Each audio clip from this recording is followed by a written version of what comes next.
ನಿಕ್ಷತ್ರಾಂ ಅಕರೋತ್ ಮಹಿಂ. ಅನುವಾದ.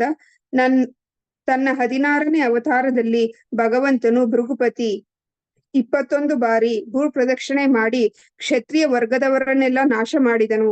ಕ್ಷತ್ರಿಯರು ಬ್ರಾಹ್ಮಣರ ವಿರುದ್ಧ ದಂಗೆ ಎದ್ದಿದ್ದರೆಂಬುದೇ ಕ್ಷತ್ರಿಯರ ಬಗ್ಗೆ ಭಗವಂತನ ಕೋಪಕ್ಕೆ ಕಾರಣವಾಗಿತ್ತು.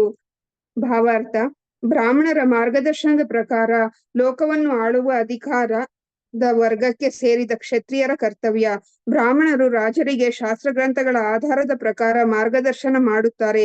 ಬ್ರಾಹ್ಮಣರ ಮಾರ್ಗದರ್ಶನದಂತೆ ಅರಸರು ರಾಜ್ಯಭಾರ ನಿರ್ವಹಿಸುತ್ತಾರೆ. ಅಧಿಕಾರ ವರ್ಗಕ್ಕೆ ಸೇರಿದ ಕ್ಷತ್ರಿಯರು ಅವಿಧೇಯರಾಗಿ ಬ್ರಾಹ್ಮಣರ ಆದೇಶದ ವಿರುದ್ಧವಾಗಿ ನಡೆದರೆ ರಾಜರನ್ನು ಅಧಿಕಾರದಿಂದ ಬಲವಂತವಾಗಿ ಉಚ್ಚಾಟಿಸಿ ಸರಿಯಾದ ಆಡಳಿತಕ್ಕಾಗಿ ಬೇರೆ ವ್ಯವಸ್ಥೆಯನ್ನು ಮಾಡಲಾಗುವುದು. ಶ್ಲೋಕ 21. ತತಃ ಸಂಪ್ರದತೆ ಛಾತಃ ಸತ್ಯವತ್ಯಾ ಪರಾಶರಾತ್ ಚಕ್ರೆ ವೇದಧರೋ ಶಾಖ ದೃಷ್ಟ್ವಾ ಪುಂಸೋಲ್ಪಮೇಧಸಃ. ಅನುವಾದ. ತನ್ನ ಕೃಷ್ಣ ಮತ್ತು ಸಾಕು, ಇದು ನಾಳೆ ಮಾಡೋಣ. ಹರೇ ಕೃಷ್ಣ. ಓಂ ಅಜ್ಞಾನತಿಮಿರಂಧಸ್ಯ ಜ್ಞಾನಾಂಜನ ಶಲಾಕಯ ಚಕ್ಷುರುನ್ಮಿಲಿತಂ ಯೇನ ತಸ್ಮೈ ಶ್ರೀ ಗುರವೇ ನಮಃ. ಶ್ರೀ ಚೈತನ್ಯ ಮನೋಭೀಷ್ಟಂ ಸ್ಥಾಪಿತಂ ಯೇನ ಭೂತಲೆ ಸ್ವಯಂ ರೂಪ ತದಾ ಮಹ್ಯಂ ದದಾತಿ ಸ್ವಪದಾಂತಿಕಂ. ಇಲ್ಲಿ 15, 16 ಇವೆರಡು ಅವತಾರಗಳ ಬಗ್ಗೆ ಚರ್ಚೆ ಆಗಿದೆ. ಎಲ್ಲಕ್ಕಿಂತ ಮುಂಚೆ ವಾಮನ ದೇವನ ಅವತಾರ ಬಲಿ ಮಹಾರಾಜರ ಕಾಲದಲ್ಲಿ. ಬಲಿ ಮಹಾರಾಜರು ಅಂದ್ರೆ ಪ್ರಹ್ಲಾದ ಮಹಾರಾಜರ ಮೊಮ್ಮಗ. ಪ್ರಹ್ಲಾದ ಮಹಾರಾಜ ಮಗನಾಗಿರುವಂತ ವಿರೋಚನ ಅವರು ಸಾತ್ವಿಕರಾಗಿದ್ರು. ಅಸುರ ಪರಿವಾರದಲ್ಲಿದ್ರು ಕೂಡ ಸಾತ್ವಿಕ ಸ್ವಭಾವದವರಾಗಿದ್ರು. ಆದ್ರಿಂದ ಅವರ ಕೀರ್ತಿ, ಅವರ ಯಶಸ್ಸು ಬೆಳೀತಾ ಇತ್ತು. ಇಂದ್ರ ಅವ್ರ ಹತ್ರ ಹೋಗಿ ಭಿಕ್ಷೆಯನ್ನು ಕೇಳಿದ್ರು. ಏನು ಭಿಕ್ಷೆ ಬೇಕು ಅಂತ ಕೇಳಿದಾಗ, ಇಲ್ಲ ನನಗೆ ನಿಮ್ಮ ಶರೀರವನ್ನೇ ಬೇಕು ಅಂತ ಈ ತರ ಭಿಕ್ಷೆಯನ್ನು ಕೇಳಿದ್ರು. ಅದಕ್ಕೆ ಅವರು ವಿರೋಚನ ಏನ್ ಮಾಡಿದ್ರು ಅಂದ್ರೆ ದೇಹವನ್ನು ತ್ಯಾಗ ಮಾಡಿದ್ರು. ಆ ವಿರೋಚನ ದೇಹ ತ್ಯಾಗ ಮಾಡಿದ್ಮೇಲೆ ಮುಂದೆ ಅವರ ಮಗನಾಗಿರುವಂತ ಬಲಿ ಮಹಾರಾಜರು ರಾಜ್ಯವನ್ನು ಸ್ವೀಕಾರ ಮಾಡಿದ್ರು. ಬಲಿ ಮಹಾರಾಜರು ರಾಜ್ಯವನ್ನು ಸ್ವೀಕಾರ ಮಾಡಿದ್ಮೇಲೆ ಅವರ ಗುರುಗಳಾಗಿರುವಂತ ಶುಕ್ರಾಚಾರ್ಯರು ಅವರಿಗೆ ಒಂದು ಯಜ್ಞವನ್ನು ಮಾಡಿಸಿ ಇಂದ್ರ ಲೋಕದ ಮೇಲೆ ಜಯ ಪ್ರಾಪ್ತವಾಗುವಂತೆ ಮಾಡಿದ್ರು. ಆ ಪರಿಣಾಮವಾಗಿ ಇಂದ್ರ ಲೋಕದ ಮೇಲೆ ಅವರಿಗೆ ವಿಜಯ ಪ್ರಾಪ್ತವಾಗಿ ಅವರಿಗೆ ಇಂದ್ರಲೋಕ ಕೂಡ ಅವರ ವಶದಲ್ಲಿ ಬಂತು. ಅದಾದ್ಮೇಲೆ ಇಂದ್ರ ಆ ಸ್ಥಾನವನ್ನು ಬಿಟ್ಟು ಪಲಾಯನರಾದರು. ಮತ್ತೆ ಅವರು ಎಲ್ಲಾದ್ರೂ ಒಂದು ಕಡೆ ಅಡ್ಕೊಂಡ್ಬಿಟ್ರು. ಈಗ ಈ ತರ ಪರಿಸ್ಥಿತಿ ಬಂತು. ಈಗ ಭಗವಂತನಿಗೆ ವಿಚಿತ್ರ ಪರಿಸ್ಥಿತಿ. ಯಾಕಂದ್ರೆ ಮುಂಚೆ ಏನಾಗಿತ್ತಂದ್ರೆ ಹಿರಣ್ಯಾಕ್ಷ, ಹಿರಣ್ಯಕಶಿಪು ಸಮಯದಲ್ಲಿ ಅಸುರರ ವರ್ಗ ಬೇರೆ ಇತ್ತು, ಭಕ್ತ ವರ್ಗ ಬೇರೆ ಇತ್ತು. ಅದಕ್ಕೆ ತುಂಬಾ ಸರಳವಾಗಿ ನಿರ್ಧಾರ ಮಾಡಬಹುದು ಯಾರ ಪಕ್ಷದಲ್ಲಿರ್ಬೋದು ಅಂತ. ಇವಾಗ ಸ್ವತಃ ಬಲಿ ಮಹಾರಾಜರು ಕೂಡ ಭಗವಂತನ ಭಕ್ತರು. ಆಮೇಲೆ ಈ ಕಡೆ ಇಂದ್ರರು ಕೂಡ ಭಗವಂತನ ಭಕ್ತರು. ಅದಕ್ಕೆ ಎರಡೂ ಕಡೆಯಿಂದ ಭಗವಂತನ ಭಕ್ತರಾಗಿದ್ದಾರೆ. ಎರಡೂ ವಿರೋಧ ಪಕ್ಷದಲ್ಲಿದ್ದಾರೆ. ಕೃಷ್ಣ ಭಾವನಾಮೃತ ಸಂಘದಲ್ಲಿಯೂ ಆ ತರ ಆಗುತ್ತೆ. ಮತಭೇದ ಆಗುತ್ತೆ. ಇಬ್ಬರು ಭಕ್ತರ ಮಧ್ಯದಲ್ಲಿ ಮತಭೇದ ಆಗುತ್ತೆ. ಅವಾಗ ಭಗವಂತ ನಿರ್ಧಾರ ಮಾಡ್ಬೇಕು ಯಾರಿಗೆ ಎಷ್ಟು ಕೊಡ್ಬೇಕು ಅಂತ. ಅದಕ್ಕೆ ಯೇ ಯಥಾ ಮಾಂ ಪ್ರಪದ್ಯಂತೆ ತಾಂ ತಥೈವ ಭಜಾಮ್ಯಹಂ ಅಂತ ಹೇಳ್ತಾರೆ. ಯಾರು ಎಷ್ಟು ಮಟ್ಟಿಗೆ ಭಗವಂತನ ಆಶ್ರಯ ತಗೊಳ್ತಾರೆ ಅಷ್ಟು ಮಟ್ಟಿಗೆ ಅವರಿಗೆ ಮಾರ್ಗದರ್ಶನ ಕೊಡ್ತಾರೆ ಭಗವಂತ. ನೀವು ಭಕ್ತಿಯನ್ನು ಅಕಾಮ ಸರ್ವ ಕಾಮವ ಮೋಕ್ಷ ಕಾಮ ಉದಾರದಿ ತೀವ್ರೇಣ ಭಕ್ತಿ ಯೋಗೇನ ಯಜತ ಪುರುಷ ಪ್ರಮಂತ ಭಾಗವತ್ ಪುರಾಣದಲ್ಲಿ ಹೇಳ್ತಾರೆ. ನೀವು ಅಕಾಮ, ಏನು ಕಾಮ ಇಲ್ಲೇ ಇರ್ಬೋದು, ಅಥವಾ ಸರ್ವಕಾಮ ಎಲ್ಲಾ ತರದ ಆಸೆಗಳಿರ್ಬೋದು, ಅಥವಾ ಮೋಕ್ಷ ಕಾಮ ಮೋಕ್ಷಕ್ಕೆ ಆಸೆ ಇರ್ಬೋದು, ಯಾವ ಕಾರಣಕ್ಕೂ ಭಗವಂತನ ಪೂಜೆ ಮಾಡ್ಬೇಕು ಅಂತ ಹೇಳ್ತಾರೆ. ಅದಕ್ಕೆ ಇಲ್ಲಿ ಏನಾಗಿದೆ ಅಂದ್ರೆ ಇವರಿಗೆ ಇಂದ್ರನಿಗೆ ಆಸೆ ಇದೆ. ಏನು? ರಾಜ್ಯದ ಆಸೆ ಇದೆ, ನನಗೆ ರಾಜ್ಯ ಸಿಗ್ಲಿ ಅಂತ. ಅದಕ್ಕೆ ಅದೇ ಸಮಯದಲ್ಲಿ ಬಲಿ ಮಹಾರಾಜರು ಅವರು ಕೂಡ ಇದು ಇಚ್ಛುಕರಾಗಿದ್ದಾರೆ. ಏನಂತೆ ಇಂದ್ರ ಲೋಕದ ಮೇಲೆ ವಿಜಯ ಪ್ರಾಪ್ತವಾಗ್ಲಿ ಅಂತ. ಅದಕ್ಕೆ ಈಗ ಭಗವಂತ ಇಬ್ಬರಿಗೂ ಸಂತುಷ್ಟಿ ಪಡಿಸ್ಬೇಕು. ಅದಕ್ಕೆ ಹೇಗೆ ಮಾಡೋದು? ಅದಕ್ಕೆ ಅದಿತಿ ಅವರು ಪ್ರಾರ್ಥನೆ ಮಾಡಿದ್ರು. ಪ್ರಾರ್ಥನೆ ಮಾಡಿ ಪಯೋವ್ರತವನ್ನು ಮಾಡಿದ್ರು, ತಪಸ್ಸೆಯನ್ನು ಮಾಡಿದ್ರು. ಯಾಕೆ? ಒಂದು ಒಳ್ಳೆ ಮಗು ಸಿಗ್ಲಿ ಅಂತ, ಸಾಕ್ಷಾತ್ ಭಗವಂತನೇ ಮಗುವಾಗಿ ಹುಟ್ಲಿ ಅಂತ ಪ್ರಾರ್ಥನೆ ಮಾಡಿದ್ರು. ಅವರ ಭಕ್ತಿಗೆ ಮೆಚ್ಚಿ ಎಲ್ಲಕ್ಕಿಂತ ಚಿಕ್ಕ ಮಗನಾಗಿ ಭಗವಂತ ಹುಟ್ಟಿದ್ರು. ಅವರ ಹೆಸರು ವಾಮನ ಅಂತ. ವಾಮನ ಅಂದ್ರೆ ಸಂಸ್ಕೃತದಲ್ಲಿ ಯಾರು ಎತ್ತರ ಕಡಿಮೆ ಇರುತ್ತೆ, ಹೈಟ್ ಕಡಿಮೆ ಇರುತ್ತೆ ಅಂತವ್ರಿಗೆ ವಾಮನ ಅಂತಂತಾರೆ. ಉನ್ನತ ವಾಮನ ಅಂತ ಎರಡು ಶಬ್ದಗಳು. ಉನ್ನತ ಅಂದ್ರೆ ಯಾರು ಎತ್ತರಿರ್ತಾರೆ, ವಾಮನ ಅಂದ್ರೆ ಯಾರು ಗಿಟ್ಟಿರ್ತಾರೆ. ಸ್ವಲ್ಪ ಮ್ಯೂಟ್ ಮಾಡ್ಬೋದಾ ಅಭಿರಾಮ್ ಪ್ರಭು, ಮ್ಯೂಟ್ ಮಾಡಿ. ಅದಕ್ಕೆ ಈ ತರ ವಾಮನ ಅನ್ನೋ ರೂಪದಲ್ಲಿ ಅವ್ರ ಮನೆಯಲ್ಲಿ ಹುಟ್ಟಿದ್ರು. ಅದಿತಿ ಮತ್ತೆ ಕಶ್ಯಪ ಮನೆಯಲ್ಲಿ ಚಿಕ್ಕ ಹೈಟ್ ಇರುವಂತವ್ರು ಹುಟ್ಟಿದ್ರು. ಅವರು ಹುಟ್ಟಿದ ತಕ್ಷಣ ಅವರು ಒಂದು ಒಂದು 4-5 ವರ್ಷದ ವಟು ಬ್ರಾಹ್ಮಣ ಆದ್ರು. ಅಂದ್ರೆ ವಟು ಅಂದ್ರೆ ಅವರು ಯಾರು ಗುರುಕುಲಿಗೆ ಹೋಗ್ಲಿಕ್ಕೆ ಯೋಗ್ಯರಾಗಿರುವಂತ ಬ್ರಾಹ್ಮಣ ಇರ್ತಾರೆ, ಆ ತರದ್ದು ಬ್ರಾಹ್ಮಣನ ರೂಪದಲ್ಲಿ ಜನನ ಆಯ್ತು ಅವ್ರದ್ದು. ಆವಾಗ ಅಲ್ಲಿ ಎಲ್ಲಾ ದೇವತೆಗಳು ಬಂದು ಒಂದೊಂದು ಉಪಹಾರವನ್ನು ಕೊಟ್ಟರು. ಭೂಮಿ ತಾಯಿ ಅವರಿಗೆ ಚರ್ಮವನ್ನು ಕೊಟ್ಟರು, ಚರ್ಮದ ವಸ್ತ್ರವನ್ನು ಕೊಟ್ಟರು ಧಾರಣೆ ಮಾಡ್ಲಿಕ್ಕೆ. ಅದಾದ್ಮೇಲೆ ಇನ್ನೊಬ್ರು ಕಮಂಡಲವನ್ನು ಕೊಟ್ಟರು. ಬ್ರಹ್ಮದೇವರು ಗಾಯತ್ರಿ ಮಂತ್ರದ ಅವ್ರ ಜನಿವಾರವನ್ನು ಕೊಟ್ಟರು. ಈ ತರ ಎಲ್ಲಾ ಮಾಡಿ ಆ ಸಮಯದಲ್ಲಿ ಅವರಿಗೆ ಉಪನಯನ ಸಂಸ್ಕಾರ ಆಯಿತು. ಅದಕ್ಕೆ ಉಪನಯನ ಸಂಸ್ಕಾರಕ್ಕೆ ವಾಮನ ದೇವನ ಸ್ಮರಣೆ ಮಾಡೋದು ಅತಿ ಅವಶ್ಯಕವಾಗಿದೆ. ಯಾಕಂದ್ರೆ ಅವರು ಉಪನಯನ ಸಂಸ್ಕಾರದಲ್ಲಿ ಆ ವಟು ಬ್ರಾಹ್ಮಣನಲ್ಲಿ ಪ್ರವೇಶ ಆಗ್ತಾರೆ, ಎಲ್ಲರಿಗೂ ಆಶೀರ್ವಾದ ಮಾಡ್ತಾರೆ ಅಂತ ಈ ತರ ಹೇಳ್ತಾರೆ. ಅದಕ್ಕೆ ಈ ವಾಮನ ದೇವರ ಉಪನಯನ ಸಂಸ್ಕಾರ ಆ ಸಮಯದಲ್ಲೇ ಆಯ್ತು. ಆ ಉಪನಯನ ಸಂಸ್ಕಾರ ಆದ ತಕ್ಷಣ ಅವರು ಅಲ್ಲಿಂದ ಬಿಟ್ಟು ಬಲಿ ಮಹಾರಾಜರ ಹತ್ರ ಹೋದ್ರು. ಅವರು ಅಲ್ಲಿಂದ ಬಿಟ್ಟು ಬಲಿ ಮಹಾರಾಜರ ಹತ್ರ ಬಂದು ಬಲಿ ಮಹಾರಾಜರ ಹತ್ರ ಭಿಕ್ಷೆಯನ್ನು ಕೇಳಿದ್ರು. ಏನಂತೆ, ನನಗೆ ಏನಾದ್ರೂ ಕೊಡಿ ಅಂತ. ಬಲಿ ಮಹಾರಾಜರು ತಕ್ಷಣ ಬ್ರಾಹ್ಮಣರ ಹತ್ರ ಬಹಳ ಇರೋದ್ರಿಂದ ಬ್ರಾಹ್ಮಣರ ಹತ್ರ ಬಹಳ ಮರ್ಯಾದೆಯನ್ನು ಕೊಡ್ತಾ ಇದ್ರು. ಅವರಿಗೆ ಉಚ್ಚ ಸ್ಥಾನವನ್ನು ಕೊಟ್ಟು ಅವರ ಪಾದ ಪೂಜೆಯನ್ನು ಮಾಡಿದ್ರು. ಪಾದ ಪೂಜೆಯನ್ನು ಮಾಡಿ ಆದ್ಮೇಲೆ ನೋಡಿ, ಇವರು ಕ್ಷತ್ರಿಯರಿದ್ರು, ಇಂಥ ದೊಡ್ಡವರಿದ್ರು, 3 ಲೋಕಗಳ ರಾಜ. ಆದ್ರೆ ಬ್ರಾಹ್ಮಣ ವಟು ಸಣ್ಣ ಹುಡುಗ ಗುರುಕುಲ ಛಾತ್ರ ಬಂದ್ರು ಕೂಡ ಅವರಿಗೆ ಅಷ್ಟು ಮರ್ಯಾದೆಯನ್ನು ಕೊಟ್ಟರು. ಅಷ್ಟು ಬ್ರಾಹ್ಮಣ ಸಂಸ್ಕೃತಿ ಇತ್ತು, ಬ್ರಾಹ್ಮಣನಿಗೆ ಮರ್ಯಾದೆ ಕೊಡುವಂತ ಸಂಸ್ಕೃತಿ ಇತ್ತು. ಕ್ಷತ್ರಿಯರು ಕೂಡ ಆ ಬ್ರಾಹ್ಮಣರಿಗೆ ಆ ಮರ್ಯಾದೆಯನ್ನು ಕೊಡ್ತಾ ಇದ್ರು. ಕೊಡದೇ ಇದ್ರೆ ಏನಾಗುತ್ತೆ ಅದನ್ನ ಮುಂದೆ ಚರ್ಚೆ ಮಾಡೋಣಂತೆ. ಆದ್ರೆ ಬಲಿ ಮಹಾರಾಜರು ಸದ್ಯಕ್ಕೆ ಆ ಬ್ರಾಹ್ಮಣಂತ ಮರ್ಯಾದೆ ಕೊಟ್ರು, ಪಾದ ಪೂಜೆ ಮಾಡಿ ನಿಮಗೆ ಏನ್ ಬೇಕು ಕೇಳಿ ನಾನು ಕೊಡ್ತೇನೆ ಅಂತ ಹೇಳಿದ್ರು. ಆವಾಗ ಶುಕ್ರಾಚಾರ್ಯರು, ಅವ್ರ ಗುರುಗಳಾಗಿರುವಂತ ಶುಕ್ರಾಚಾರ್ಯರು ಹೇಳಿದ್ರು, ಎಚ್ಚರಿಕೆ, ಈ ತರ ಮಾಡ್ಬೇಡ. ಯಾಕಂದ್ರೆ ಇವರು ವಿಷ್ಣು ಇರೋ ಸಾಧ್ಯತೆ ಇರುತ್ತೆ. ದೇವತೆಗಳ ಪಕ್ಷದಿಂದ ಬಂದಿದ್ದಾರೆ, ದೇವತೆಗಳ ಪಕ್ಷದಿಂದ ಯಾರು ಬಂದ್ರು ಒಂದ್ ಸ್ವಲ್ಪ ಭಯದಿಂದ ಇರ್ಬೇಕು ನೀವು. ಇವರು ದೇವತೆಗಳ ಪಕ್ಷದಿಂದ ಬಂದಿರೋದ್ರಿಂದ ಇವರು ಭಗವಂತ ವಿಷ್ಣುನೇ ಇರ್ಬೋದು, ಎಚ್ಚರಿಕೆ, ಈ ತರ ಸಂಕಲ್ಪ ಮಾಡ್ಬೇಡ ಅಂತ ಹೇಳಿದ್ರು. ಆದ್ರೆ ಬಲಿ ಮಹಾರಾಜರು ಹೇಳಿದ್ರು, ವಿಷ್ಣು ಇದ್ರೆ ಇನ್ನೂ ಒಳ್ಳೇದಾಯ್ತು. ಯಾಕಂದ್ರೆ ನಾನು ಏನ್ ದಾನ ಕೊಡ್ತೇನೆ ಎಲ್ಲ ನೇರವಾಗಿ ವಿಷ್ಣುಗೆ ಹೋಗುತ್ತೆ, ಏನ್ ಸಮಸ್ಯೆ ಇದೆ ಅಂತ. ಆದ್ರೆ ಶುಕ್ರಾಚಾರ್ಯರು, ಇಲ್ಲ, ನೀನ್ ಆ ತರ ಮಾಡ್ಬೇಡ, ಎಚ್ಚರಿಕೆಯಿಂದಿರು, ಯಾಕಂದ್ರೆ ನಿನ್ನ ಸಂಪತ್ತಿ ಎಲ್ಲಾ ಕಳ್ಕೊಂಡ್ಬಿಡ್ತೀಯ ಅಂತ. ಅಷ್ಟಾದ್ರೂ ಅವ್ರು ಕೇಳಲಿಲ್ಲ. ವಿಷ್ಣುವಿನ ಸಮರ್ಪಣೆ, ಇವರಿಗೆ ಎಲ್ಲ ಸಮರ್ಪಣೆ ಮಾಡ್ಬೇಕು ಅನ್ನೋ ಸಂಕಲ್ಪ ಮಾಡಿದ್ರು. ಸಂಕಲ್ಪದಿಂದ ಹಿಂದೆ ಸರಿಯಲ್ಲ ಅಂತ ಅವರು ಗುರುಗಳು ಅವರಿಗೆ ಬಿಟ್ರು. ಅವರಿಗೆ ಶಾಪವನ್ನು ಕೊಟ್ರು ಕೂಡ ಅವರು ತಮ್ಮ ಸಂಕಲ್ಪದಿಂದ ಅಳ್ಳಾಡ್ಲಿಲ್ಲ. ಆಮೇಲೆ ಅದಾದ್ಮೇಲೆ ಅವರು, ಆಯ್ತು ನೀವೇನ್ ಕೇಳ್ತೀರಾ ಕೇಳಿ ಅಂತ ಹೇಳಿದ್ರು. ಅದಕ್ಕೆ ವಾಮನ ದೇವರು, ನನಗೆ 3 ಹೆಜ್ಜೆ ಇಡುವಷ್ಟು ಜಾಗವನ್ನು ಬೇಕು ಅಂತ. ಅದಕ್ಕೆ ಇವರು ಬಲಿ ಮಹಾರಾಜರಿಗೆ ಆಶ್ಚರ್ಯ ಆಗುತ್ತೆ, ನಾನು ಇಂಥ ದೊಡ್ಡ ಮಹಾರಾಜ ಇದ್ದೀನಿ, ನಿಮಗೆ ಎಷ್ಟು ಬೇಕಾದಷ್ಟು ಜಾಗವನ್ನು ಕೊಡ್ಬೋದು, ಲಕ್ಷಗಟ್ಲೆ ಎಕರೆ ಕೊಡ್ಬೋದು, ಸಾವಿರಾರು ಗಟ್ಲೆ ಎಕರೆ ಕೊಡ್ಬೋದು, ನಿಮಗೆ ಒಂದು ದ್ವೀಪವನ್ನು ನಿಮ್ಮ ಹೆಸರದಲ್ಲಿ ಮಾಡ್ಬೋದು. ಇಂಥದ್ರಲ್ಲಿ ನೀವೇನ್ 3 ಹೆಜ್ಜೆ ಜಮೀನ್ ಕೇಳ್ತಾ ಇದ್ದೀರಾ? ನೀವು ಬ್ರಾಹ್ಮಣ ಇದ್ದೀರಿ ಖಂಡಿತವಾಗಿ, ಆದ್ರೆ ನೀವು ಇನ್ನು ಸಣ್ಣ ಹುಡುಗ ಇದ್ದೀರಿ, ನಿಮ್ಗೆ ವ್ಯವಹಾರ ಜ್ಞಾನ ಇಲ್ಲ. ಅದಕ್ಕೆ ನೀವು ನಮ್ಮಂತ ಅನುಭವಿ ಜನರ ಹತ್ರ ಕೇಳಿ ಅಂತ ಈ ತರ ಹೇಳಿದ್ರು ಅವರು. ಹಾಗಾದ್ರೆ ಸಣ್ಣ ಹುಡುಗರಿಗೆ ಆಟ ಆಡ್ಲಿಕ್ಕೆ ಒಂದ್ ಸ್ವಲ್ಪ ಜಾಗ ಸಿಕ್ಕರೆ ಸಾಕು, ಅವರಿಗೆ ಅಷ್ಟು ತಿಳುವಳಿಕೆ ಇರಲ್ಲ ಏನ್ ಬೇಕು ಅಂತ. ಅದೇ ದೊಡ್ಡವರಾದ್ರೆ ಎಲ್ಲವನ್ನು ಬಾಚ್ಕೊಂಡು ಹೋಗ್ಬಿಡ್ತಾರೆ. ಅದಕ್ಕೆ ಅವ್ರು ಹೇಳಿದ್ರು, ನೀವ್ ಈ ತರ ಚಿಕ್ಕ ಮಗು ಇದ್ದೀರಿ, ಅದಕ್ಕೆ ನಿಮ್ಗೆ ಗೊತ್ತಾಗಲ್ಲ, ನಮ್ಮ ಮಾತನ್ನು ನಾವ್ ಜಾಸ್ತಿ ಏನಾದ್ರು ಕೇಳಿ ಅಂತ. ಅದಕ್ಕೆ ವಾಮನ್ ದೇವರು ತುಂಬಾ ಸುಂದರವಾಗಿ ಒಂದು ಮಾತನ್ನು ಹೇಳ್ತಾರೆ. ಏನಂತೆ, ಯಾರ ಇಂದ್ರಿಯಗಳು ಸಂಯಮನೆಯಲ್ಲಿಲ್ಲ ಅವರಿಗೆ ನೀವು ಈ 3 ಲೋಕಗಳನ್ನ ಕೊಡಿ, ಎಲ್ಲಾ ಬ್ರಹ್ಮಾಂಡಗಳನ್ನ ಕೊಡಿ, ಇಡೀ ಪ್ರಪಂಚನ ಕೊಡಿ, ಸಾಕಾಗಲ್ಲ, ಅವರಿಗೆ ಇನ್ನೂ ಕಡಿಮೆ ಇದೆ ಅಂತ ಅನ್ಸುತ್ತೆ. ಇದಕ್ಕೇನು ಆಶ್ಚರ್ಯವೇ? ಇವತ್ತು ನಾವು ನೋಡ್ತಾ ಇದ್ದೇವೆ, ಈ ರಾಜಕಾರಣಿಗಳು, ಇವರು ವ್ಯಾಪಾರಿಗಳು ಕೋಟಿಗಟ್ಲೆ ವ್ಯವಹಾರ ಪ್ರತಿ ದಿನ ಮಾಡ್ತಾರೆ. ಎಷ್ಟು ಎಕರೆಗಳು ಜಾಗವನ್ನು ತಗೊಂಡಿದ್ದಾರೆ. ಇಷ್ಟಾಗಿಯೂ ಇನ್ನು ಸಂತುಷ್ಟಿ ಇದೆಯಾ? ಇಲ್ಲ. ವ್ಯಾಪಾರಿಗಳು, ಈ ಉದ್ಯಮಿಗಳು ಇನ್ನೂ ವ್ಯಾಪಾರವನ್ನು ಹೇಗೆ ಬೆಳೆಸ್ಬೇಕು, ಹೊಸ ಸ್ಕೀಮ್ಗಳನ್ನ ಹೇಗೆ ಬಿಡ್ಬೇಕು ಅನ್ನುವಂತ ಲೋಭದಲ್ಲೇ ಇದ್ದಾರೆ. ಇನ್ನು ಅವರಿಗೆ ನೆಮ್ಮದಿಯಿಂದ ನಿದ್ದೆ ಇಲ್ಲ.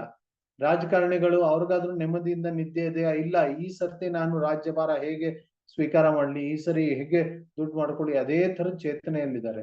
ಇದು ವಾಮನ್ ದೇವ್ರು ಹೇಳಿದ ಮಾತು 100ಕ್ಕೆ 100 ಸತ್ಯ ಅಂತ ಇವತ್ತು ಕಾಣಬಹುದು. ಅದಕ್ಕೆ ಎಷ್ಟೋ ಜನ ಅಭಿವೃದ್ಧಿ ಮಾರ್ಗದಲ್ಲಿ ಹೋಗ್ತಾ ಇದ್ದಾರೆ. ಧನ ಜಾಸ್ತಿ ಹೇಗೆ ಮಾಡ್ಕೊಳ್ಳೋದು, ಧನ ಸಂಗ್ರಹ ಇನ್ನೂ ಹೆಚ್ಚು ಹೇಗೆ ಮಾಡ್ಕೊಳ್ಳೋದು ಅನ್ನುವಂತ ಭಾವನೆಯಲ್ಲಿದ್ದಾರೆ. ಆದ್ರೆ ಏನ್ ಪ್ರಯೋಜನ ಇಲ್ಲ. ಆ ಸ್ತರದಲ್ಲಿ ಉಚ್ಚತಮ ಶಿಖರದಲ್ಲಿ ಮುಟ್ಟಿರುವಂತ ಜನ ಇದ್ದಾರೆ. ಆ ಉಚ್ಚತಮ ಶಿಖರದಲ್ಲಿ ಮುಟ್ಟಿರುವಂತ ಜನ ಕೂಡ ಇನ್ನು ಸಂತುಷ್ಟಿ ಇಲ್ಲ, ಇನ್ನು ಜಾಸ್ತಿ ಬೇಕು ಅನ್ನೋಂತ ಇದ್ರಲ್ಲೇ ಇದ್ದಾರೆ ಇನ್ನು. ಅದಕ್ಕೆ ಈ ಮಾರ್ಗದಲ್ಲಿ ಹೋಗಿ ಉಪಯೋಗ ಇಲ್ಲ ಅಂತ ಇಲ್ಲಿ ವಾಮನ್ ದೇವರು ಪಾಠ ಹೇಳ್ಕೊಡ್ತಾ ಇದ್ದಾರೆ. ನನಗೆ 3 ಹೆಜ್ಜೆ ಇದ್ರೆ ಸಾಕುವಪ್ಪ ಅಂತ ಹೇಳ್ತಾರೆ. ಆಯ್ತು, ನೀವು ಸಂಕಲ್ಪ ಮಾಡಿ, ನಾನ್ ಸಂಕಲ್ಪ ಮಾಡ್ತೇನೆ ನಿಮಗೆ ಆ 3 ಹೆಜ್ಜೆ ಜಮೀನನ್ನು ದಾನ ಮಾಡ್ಲಿಕ್ಕೆ ಅಂತ ಹೇಳಿ ಆಚಮನವನ್ನು ಮಾಡಿ ಆಮೇಲೆ ಸಂಕಲ್ಪ ಮಾಡ್ತಾರೆ. ವಾಮನ್ ದೇವರು ಸಂಕಲ್ಪ ಮಾಡಿಸ್ತಾರೆ. ಯಾವುದೇ ಕಾರ್ಯ ಆರಂಭ ಮಾಡ್ಬೇಕಂದ್ರೆ ಸಂಕಲ್ಪ ಅತಿ ಅವಶ್ಯಕವಾಗಿದೆ. ನೀವು ಯಜ್ಞವನ್ನು ಆರಂಭ ಮಾಡ್ತೀರಾ, ದಾನವನ್ನು ಆರಂಭ ಮಾಡ್ತೀರಾ, ತಪಸ್ಸೆಯನ್ನು ಆರಂಭ ಮಾಡ್ತೀರಾ, ಕನಿಷ್ಠ ಸ್ನಾನವನ್ನು ಆರಂಭ ಮಾಡ್ಲಿಕ್ಕೂ ಸಂಕಲ್ಪ ಇರುತ್ತೆ. ಪ್ರತಿಯೊಂದು ಕಾರ್ಯಕ್ಕೆ ಸಂಕಲ್ಪ ಇದ್ದೇ ಇರುತ್ತೆ. ನೀವು ನದಿ ಸ್ನಾನಕ್ಕೆ ಹೋಗ್ತೀರಾ ಅಥವಾ ಮನೆಯಲ್ಲಿ ಸ್ನಾನ ಇರ್ಬೋದು, ಯಾವುದೇ ಕಾರ್ಯ ಇರ್ಬೋದು, ಎಲ್ಲದಕ್ಕೂ ಸಂಕಲ್ಪ ಅತಿ ಅವಶ್ಯಕವಾಗಿದೆ. ಅದಕ್ಕೆ ಆ ಸಂಕಲ್ಪದಲ್ಲಿ ಪಂಚಾಂಗ ಶ್ರವಣ ಆಗುತ್ತೆ. ಇವೆಲ್ಲ ಭಾರತೀಯ ಸಂಸ್ಕೃತಿಯ ಭಾಗ. ತಿಥಿ, ವಾರ, ನಕ್ಷತ್ರ ಇದೆಲ್ಲ ಇಂಥ ಸಮಯದಲ್ಲಿ ನಾನು ಈ ಗೋತ್ರದವನು ಇರುವಂತ ನಾನು ಸಂಕಲ್ಪ ಮಾಡ್ತಾ ಇದ್ದೀನಿ ಅಂತ ಈ ತರ ಹೇಳ್ತಾರೆ. ಇದೆಲ್ಲ ಸಂಕಲ್ಪದ ಭಾಗ. ಅದಕ್ಕೆ ಬಲಿ ಮಹಾರಾಜರು ಆ ತರ ಸಂಕಲ್ಪವನ್ನು ಮಾಡ್ತಾರೆ, ನಾನು ಈ ತರ ಕೊಡ್ತಾ ಇದ್ದೀನಿ ಅಂತ. ಸಂಕಲ್ಪ ಮಾಡಿ ತಗೊಳ್ಳಿ ಬ್ರಾಹ್ಮಣ, ನಿಮ್ಗೆ ಎಲ್ಲಿ 3 ಹೆಜ್ಜೆ ಜಾಗ ಬೇಕು ತಗೊಂಡ್ಬಿಡಿ ಅಂತ ಹೇಳ್ತಾರೆ. ಆ ಸಮಯದಲ್ಲಿ ಏನಾಗುತ್ತೆ, ವಾಮನ ಒಂದೇ ಕ್ಷಣದಲ್ಲಿ ತ್ರಿವಿಕ್ರಮ ಆಗ್ಬಿಡ್ತಾರೆ. ತ್ರಿವಿಕ್ರಮ ಅಂದ್ರೆ ಅವರು ಇಷ್ಟು ದೊಡ್ಡವರಾಗ್ಬಿಡ್ತಾರಲ್ಲ, ತಮ್ಮ ಮೊದಲೇ ಹೆಜ್ಜೆಯಿಂದ ಸ್ವರ್ಗಾದಿ ಲೋಕಗಳನ್ನ ಅಳದ್ಬಿಡ್ತಾರೆ. ತಮ್ಮ ಶರೀರದಿಂದ ಭೂಲೋಕವನ್ನು ಅಳಿತಾರೆ.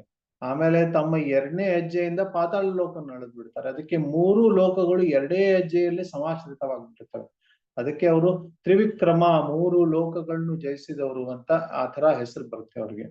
ಅವಾಗ ಅವರು 3ನೇ ಹೆಜ್ಜೆ ಎಲ್ಲಿಡ್ಲಿ, ನೀನ್ ನನಗ್ ಮೋಸ ಮಾಡ್ಬಿಟ್ಟಿದೀಯಾ ಅಂತ ಹೇಳಿ ಅವ್ರಿಗೆ ಅರೆಸ್ಟ್ ಮಾಡ್ಬಿಡ್ತಾರೆ. ಅವರಿಗೆ ನಾಗಪಾರ್ಶ ಅಸ್ತ್ರವನ್ನು ಬಿಟ್ಟು ಅವರಿಗೆ ಅವರಿಗೆ ಹಿಡ್ಕೊಂಡ್ಬಿಡ್ತಾರೆ. ಅವಾಗ ಅವರು ಬಲಿ ಮಹಾರಾಜರ ಸ್ನೇಹಿತರೆಲ್ಲರೂ ಆಕ್ರಮಣ ಮಾಡ್ಲಿಕ್ಕೆ ಬರ್ತಾರೆ. ಏನಂತೆ, ಇವನ್ನ ಸೋಲಿಸ್ಬಿಡೋನು ವಾಮನನ್ನ ಅಂತ. ಬಲಿ ಮಹಾರಾಜರು ಹೇಳಿದ್ರು, ಇಲ್ಲ ನಾನ್ ಸಂಕಲ್ಪ ಮಾಡ್ಕೊಂಡಿದ್ದೀನಿ, ಬಿಟ್ಬಿಡಿ ಅಂತ. ಆ ತರ ಮಾಡ್ಬಿಡಿ ಅಂತ. ಅದಕ್ಕೆ ಅವ್ರ ಸ್ನೇಹಿತರೆಲ್ಲರೂ ಅವ್ರನ್ನ ಬಿಟ್ಟು ಹೋಗ್ಬಿಟ್ರು. ಯಾಕೆಂದ್ರೆ ಬಲಿ ಮಹಾರಾಜರ ಸ್ವಭಾವ ಇಷ್ಟ ಆಗ್ಲಿಲ್ಲ ಅವ್ರಿಗೆ, ಬಿಟ್ಟು ಹೋಗ್ಬಿಟ್ಟು. ನೋಡಿ ಬಲಿ ಮಹಾರಾಜರ ಪರಿಸ್ಥಿತಿ ಯಾವ ತರ ಇದೆ. ಅವರಿಗೆ ಸದ್ಯಕ್ಕೆ 3 ಲೋಕಗಳು ಎಲ್ಲಾ ರಾಜ್ಯವನ್ನು ಕಳ್ಕೊಂಡ್ಬಿಟ್ಟಿದೆ. ಅದಾದ್ಮೇಲೆ ಗುರುಗಳ ಆಶ್ರಯ ಹೋಗ್ಬಿಟ್ಟಿದೆ. ಅದಾದ್ಮೇಲೆ ತಮ್ಮ ಸ್ನೇಹಿತರೆಲ್ಲರೂ ಬಿಟ್ಟು ಹೋಗ್ಬಿಟ್ರು. ಅದಾದ್ಮೇಲೆ ಆ ನಾಗಪಾರ್ಶ್ವ ಅಸ್ತ್ರ ಯಾತನೆ, ಅದು ತುಂಬಾ ನೋವು ಆಗ್ತಾ ಇದೆ ಅಸ್ತ್ರದ್ದು.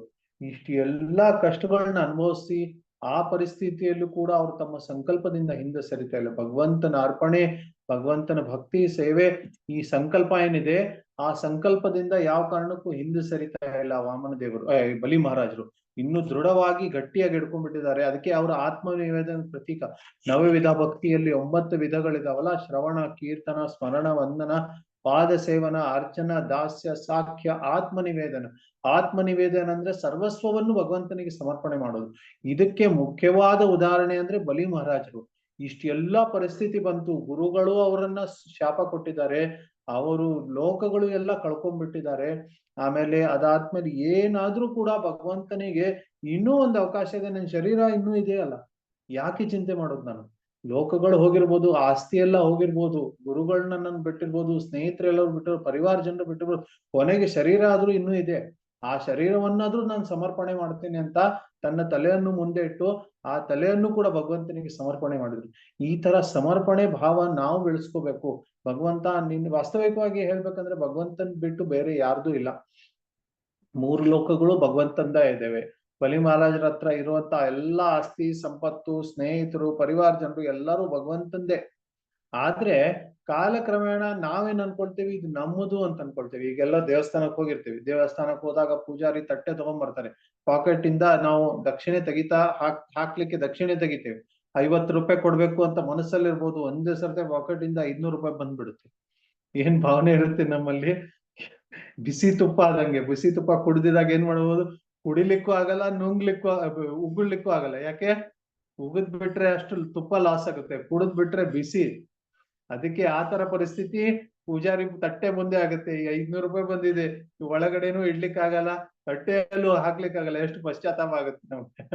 ಆದ್ರೆ ಇಲ್ಲಿ ಬಲಿ ಮಹಾರಾಜರು ನೋಡಿ, ತಮ್ಮ ಭಗವಂತ ಮುಂದೆ ಬಂದಿದ್ದಾನೆ, ಇಡೀ ರಾಜ್ಯವನ್ನು ಕಳ್ಕೊಂಡ್ಬಿಟ್ಟಿದ್ದಾರೆ, ಆದ್ರೆ ಇನ್ನು ಹರ್ಷೋಲ್ಲಾಸದಲ್ಲಿದ್ದಾರೆ. ಏನಂದ್ರೆ ನನ್ನ ತಲೆ ಆದ್ರೂ ಇನ್ನು ದಾನ ಮಾಡ್ಬೋದಲ್ಲ ಭಗವಂತ, 3ನೇ ಹೆಜ್ಜೆಯನ್ನು ನನ್ನ ತಲೆಯ ಮೇಲೆ ಇಟ್ಕೊಳ್ಳಿ, ನನ್ನ ಪ್ರಾಣವನ್ನು ನಿಮ್ದೆ ಅಂತ ತಗೊಂಡ್ಬಿಡಿ ಅಂತ ಹೇಳಿದ್ರು.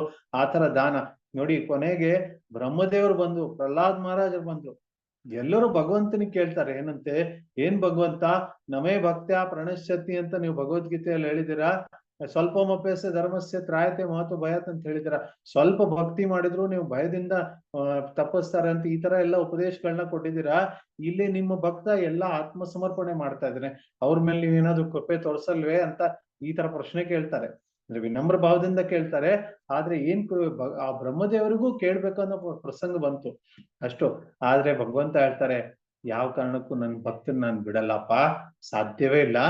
ಇವರು ಆತ್ಮನಿವೇದನೆ ಮಾಡಿದ್ದಾರೆ, ಇಂಥ ಭಕ್ತರನ್ನ ಖಂಡಿತವಾಗಿ ನಾ ರಕ್ಷಣೆ ಮಾಡ್ತೇನೆ. ಅವರಿಗೆ ಸುತಲ ಲೋಕ ಅನ್ನುವಂತ ಲೋಕವನ್ನು ಕೊಡ್ತೇನೆ. ಆ ಸುತಲ ಲೋಕ ಅನ್ನುವಂತ ಲೋಕವನ್ನು ಕೊಟ್ಟು ಅವರೇ ಆ ಸುತಲ ಲೋಕದ ಮಹಾರಾಜರಾಗ್ತಾರೆ ಅಂತ ಹೇಳ್ತಾರೆ. ಅದಕ್ಕೆ ಅವರು ಸುತಲ ಲೋಕದಲ್ಲಿ ಬಲಿ ಮಹಾರಾಜರು ಇನ್ನೂ ತನಕ ರಾಜ ಇದ್ದಾರೆ, ಆ ರಾಜ್ಯವನ್ನು ಆಳ್ತಾ ಇದ್ದಾರೆ. ಮತ್ತೆ ಬಲಿ ಮಹಾರಾಜರಿಗೆ ಸಿಕ್ಕಿರುವಂತ ಅದ್ಭುತ ವರದಾನ ಏನ್ ಗೊತ್ತಾ, ಬಲಿ ಮಹಾರಾಜರ ಲೋಕಕ್ಕೆ ಕೋಟೆಗಳಿದಾವೆ, ಕೋಟೆಗಳ ದ್ವಾರ ಇದೆ. ಆ ದ್ವಾರದಲ್ಲಿ ದ್ವಾರಪಾಲಕಾಗಿ ಸಾಕ್ಷಾತ್ ವಾಮನ್ ದೇವರೇ ನಿಂತಿದ್ದಾರೆ.